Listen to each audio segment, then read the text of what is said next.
Your emotions are not as important as you think they are. What's up? It's me. I'm here on the island of Koh Phangan off the southern coast of Thailand. Really gorgeous. Really highly recommend that you check it out. Despite the things that try to kill you. Here to talk to you today about your emotions and how they are not as important as you think they are. Now the reason I bring this up is because recently I have been attempting to get some very cool stuff out of Thailand that is not occurring right now. Basically, I bought a bunch of cool like daggers and like weapons in like the markets here, and those things aren't going through. And those little penis-shaped carvings as well. Apparently they're sacred and they don't want you to export sacred things. But just a lot of frustrations with this. So basically, to combat this, I booked a appointment with a courier who is from England, who I was hoping was going to speak English. And yeah, the driver they sent was Thai, and all of the customer service things I've been dealing with have been Thai, so it's very frustrating in that way. So the things that I wanted, I wasn't getting, and I'm not going to get, honestly.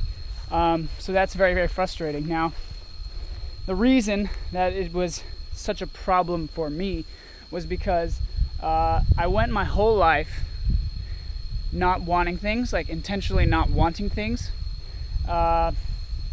thinking that, well, if I don't want this, if I just sacrifice wanting these things, then down the line I'll be able to want something, and then I'll be able to get it because I sacrificed all those other things.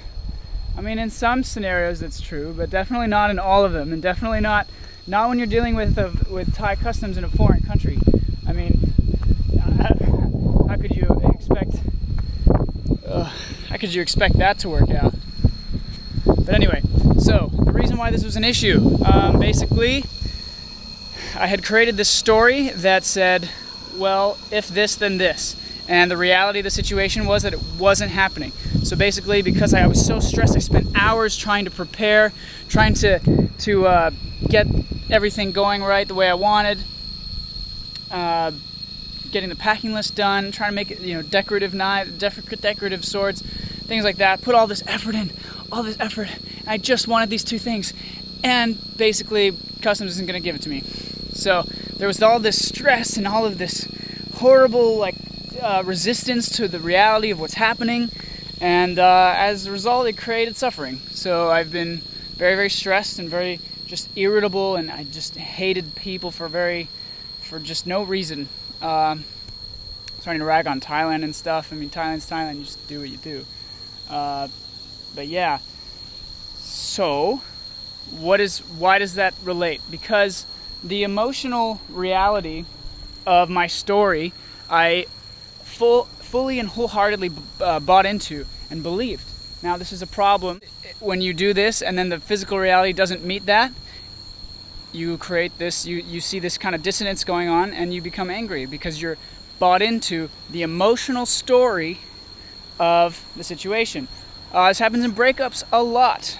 You're buying in too much to the emotional story. If you're, oh, she was the one, or he was the one, I couldn't be with, I thought this was it, this couldn't be with anybody else, these are stories that I'll never love again, there's a good one.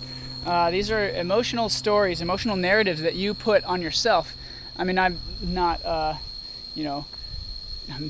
guilty of some of these as well, but, these are social narratives that you put on yourself, or emotional narratives, and you follow them, and when you follow them and they don't work out the way, if things don't work out the way you want, you tend to go back to those because they're safe and because they're comfortable, but that, it just creates suffering. As a result, it came out to this gorgeous, gorgeous island, I mean, come on, to help combat some of the stress. So, yeah, up in the mountains right now, up in Koh Phangan, about to head down to the beach. And yeah, just word to the wise, try not to allow your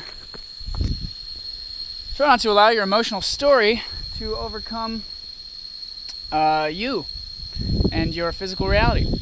So with that said, heading out, and I'll see you guys next time.